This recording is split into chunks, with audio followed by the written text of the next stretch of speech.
والصلاة والسلام على رسول الله وعلى آله وصحبه ومن والاه.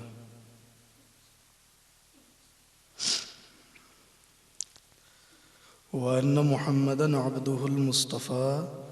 ونبيه المجتبى.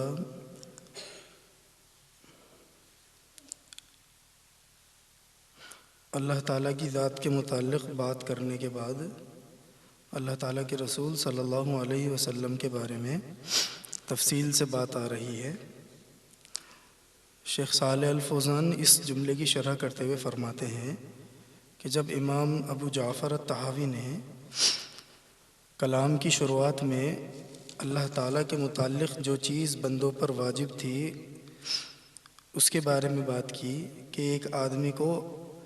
اپنے رب کے تئیں کس طریقے کا اعتقاد رکھنا چاہیے جو اللہ کے لیے خاص ہے، اس کے علاوہ کسی اور کے ساتھ وہ اعتقاد رکھنا جائز نہیں ہے، اور یہ کہ اللہ تعالیٰ صفات کمال سے متصف ہے اور اس کی عظمت یکتا ہے، اس کے جیسا کوئی نہیں ہے، ہمیشہ سے ان صفات سے متصف تھا اور ہمیشہ ان صفات سے متصف رہے گا۔ اس کے بعد شیخ رحمہ اللہ یعنی امام ابو جعفر الطحاوی اس بات کی طرف منتقل ہوتے ہیں کہ ایک بندے پر اللہ تعالیٰ کے رسول صلی اللہ تعالیٰ علیہ وسلم کے متعلق کیا عقیدہ بنانا واجب ہے۔ تو فرمایا وَإِنَّ مُحَمَّدًا عَبْدُهُ الْمُصْطَفَى، یہ پہلے کلام سے جڑا ہوا ہے، یعنی ہم یہ کہتے ہیں اللہ تعالیٰ کی توحید کے بارے میں، اللہ تعالیٰ کی توحید کا اعتقاد رکھتے ہوئے اس کی توفیق سے کہ وہ اکیلا ہے، اس کا شریک نہیں ہے، کہ محمد صلی اللہ علیہ وسلم کے بارے میں صحیح اعتقاد کے بنا لا الہ الا اللہ کہنا اور صحیح عقیدہ رکھنا کوئی فائدہ نہ دے گا۔ جس طریقے سے ہم اللہ تعالیٰ کے لیے ایک سچا معبود ہونے کا یقین رکھتے ہیں، اسی طریقے سے رسول اللہ صلی اللہ علیہ وسلم کے لیے رسالت کا بھی یقین رکھتے ہیں۔ تو یہ دونوں شہادتیں ایک دوسرے کے ساتھ ہمیشہ جڑی رہیں گی۔ لا الہ الا اللہ محمد الرسول اللہ، محمد صلی اللہ علیہ وسلم یہ رسول اللہ صلی اللہ علیہ وسلم کا مشہور نام ہے۔ اللہ تعالیٰ ارشاد فرماتا ہے کہ محمد صلی اللہ علیہ وسلم تم میں سے کسی کے مردوں میں سے باپ نہیں ہیں، مگر وہ تو اللہ تعالیٰ کے رسول ہیں اور رسولوں کو ختم کر دینے والے ہیں، یعنی آخری رسول ہیں۔ اور اللہ تعالیٰ کا ارشاد ہے اور ایمان لاؤ اس چیز پر جو محمد صلی اللہ علیہ وسلم پر نازل کی گئی ہے اور وہ تمہارے رب کی طرف سے حق ہے۔ اگر تم ایسا کرو گے تو اللہ تعالیٰ تمہاری برائیوں کو مٹا دے گا اور تمہارے امور کی اصلاح کر دے گا۔ نیز اللہ تعالیٰ نے فرمایا کہ محمد صلی اللہ علیہ وسلم اللہ کے رسول ہیں اور جو لوگ ان کے ساتھ ہیں یعنی صحابہ کرام۔ کہنے کا مقصد یہ ہے کہ لفظ محمد قرآن کی کئی ساری آیات میں مذکور ہے، اسی طریقے سے آپ کا ایک نام احمد ہے۔ چنانچہ حضرت عیسیٰ علیہ السلام نے فرمایا بنی اسرائیل سے کہ میں تمہاری طرف اللہ تعالیٰ کا رسول بنا کر بھیجا گیا ہوں اور میں تمہیں اس نبی کی وصیت کرتا ہوں جو میرے بعد آئے گا جس کا نام احمد ہے۔ ایک مسلمان پر اللہ تعالیٰ کے رسول صلی اللہ علیہ وسلم کے بارے میں تفصیل سے جاننا یہ اصول ایمان میں سے ہے، اور ہمارا المیہ ہے کہ رسول اللہ صلی اللہ علیہ وسلم کی سیرت کے متعلق ہم زیادہ تر لوگ کورے ہیں، اور اس تعلق ہماری بہت زیادہ عنایت نہیں ہوتی کہ سیرت رسول صلی اللہ علیہ وسلم کے پہلوؤں کو تفصیل سے جانیں۔ اس لیے ہم دیکھیں گے کہ ہمیں بمشکل اللہ تعالیٰ کے رسول صلی اللہ علیہ وسلم کی بیویوں کے نام معلوم ہوں گے، آپ کے بچوں کے نام معلوم ہوں گے، آپ کے گھوڑے، آپ کی تلواریں وغیرہ وغیرہ۔ محمد بن عبد الوہاب التمیمی نے 3 بنیادی اصول جو ان کا چھوٹا سا رسالہ ہے اس میں یہ بات بنیاد میں شامل کی ہے کہ جس طریقے سے اللہ کی معرفت واجب ہے، نبی صلی اللہ علیہ وسلم کی معرفت بھی واجب ہے، اور کسی بھی آدمی کے بارے میں جاننے کی شروعات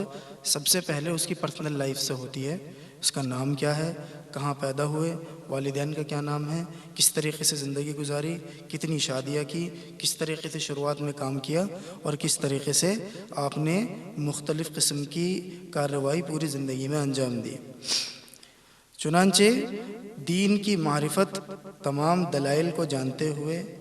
جس طرح ضروری ہے، اسی طریقے سے رسول اللہ صلی اللہ علیہ وسلم کی معرفت بھی ضروری ہے، چونکہ قبر میں ایک سوال رسول اللہ صلی اللہ علیہ وسلم کے متعلق بھی ہوگا کہ نبی صلی اللہ علیہ وسلم کے بارے میں تم کیا کہتے ہو، کہ یہ شخص کون ہے۔ چونکہ یہ کوئی ایسا سوال نہیں ہے کہ ایک آدمی یہ یاد کر لے کہ یہ میرے رسول ہیں اور اس کو بتا دے گا، یہاں تک کہ پوری زندگی نبی صلی اللہ علیہ وسلم کی محبت اور آپ کے بارے میں جاننے کے تئیں ایک قسم کی جستجو میں گزار دے۔ چنانچہ عبدہ کہہ کر کے اللہ تعالیٰ نے اس بات کی طرف اشارہ فرما دیا کہ اللہ تعالیٰ کے رسول کے پاس الوہیت اور ربوبیت میں سے کوئی چیز نہیں ہے، نہ تو آپ اللہ تعالیٰ کے برابر میں پوجا کیے جانے لائق ہیں، اور نہ ہی یہ عقیدہ رکھے کوئی کہ اللہ تعالیٰ کے رسول کو جو ہونا ہے، جو ہوا ہے، جو نہیں ہوا، ان سب کا اختیار دیا گیا ہے، بلکہ وہ تو اللہ کے بندے ہی ہیں، اس کے رسول ہیں، جو اللہ نے حکم دیا اس کے تابع ہیں، جس سے منع کیا اس سے مرنے کے تابع ہیں، اور وہ چیز پہنچانے والا ہی اللہ تعالیٰ کی طرف سے جو اللہ تعالیٰ نے نازل کی ہے۔ اس میں ان لوگوں کے کا رد ہے جو اللہ تعالیٰ کے رسول صلی اللہ علیہ وسلم کی شان میں گستاخی کرتے ہیں اور یہ آپ کی شان میں غلو کرتے ہیں اور آپ کو ربوبیت اور الوہیت کے درجے پر فائز کر دیتے ہیں، اللہ تعالیٰ کے رسول کو اللہ تعالیٰ کو چھوڑ کر پکارتے ہیں، اور یہ بہت ہی خطرناک بات ہے۔ یہ ایسے ہی ہے جیسے نصارہ نے عیسیٰ علیہ السلام کی شان میں گستاخی کی اور کہنے لگے کہ وہ اللہ کے بیٹے ہیں، تین میں کے ایک خدا ہیں۔ پس اللہ تعالیٰ نے عبدہ المصطفیٰ کہہ کر کے غلو کی تمام دروازوں کو بند کر دیا، چونکہ جب وہ بندے ہیں تو بندہ وہ ہوتا ہے کہ جو کچھ آسمان اور زمین میں ہے وہ سب اللہ کا ہے، یہی عقیدہ رکھتا ہے کہ ہر چیز جو زمین اور آسمان میں ہے وہ اللہ تعالیٰ کے لیے عبودیت اختیار کرتی ہوئی آتی ہے۔ پس فرشتے ہوں وہ بھی اللہ کے بندے ہیں، انسان ہوں وہ بھی اللہ کے بندے ہیں، جنات ہوں وہ بھی اللہ کے بندے ہیں۔ اللہ تعالیٰ فرماتا ہے بل عباد مکرمون، یہ تو مکرم بندے ہیں، لا یسبقون بالقول وہم بامرہ یعملون، اور یہ ایک بات بھی اپنی زبان سے اللہ تعالیٰ کے متعلق نہیں نکالتے بجز اس کے جس کا ان کو حکم دیا گیا ہے، اور وہ اس بات کا علم بھی رکھتے ہیں۔ اور نوح علیہ السلام کے بارے میں اللہ تعالیٰ نے فرمایا کہ وہ تو شکر گزاری کرنے والے بندے تھے، اور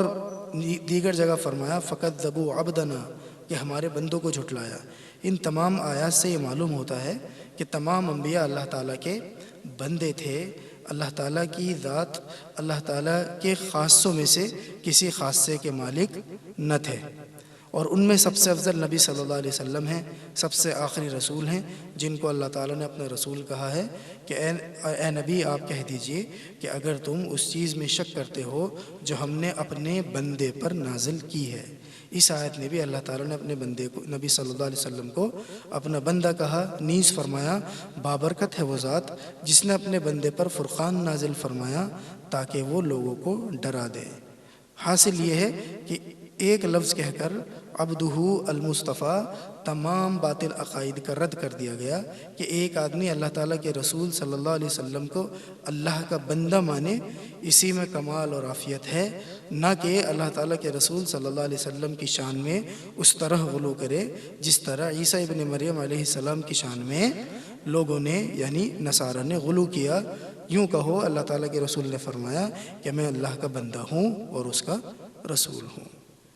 بارک اللہ فیکم، سبحانک اللہم و بحمدک، اشہد ان لا الہ الا انت، استغفرک و اتوب الیک۔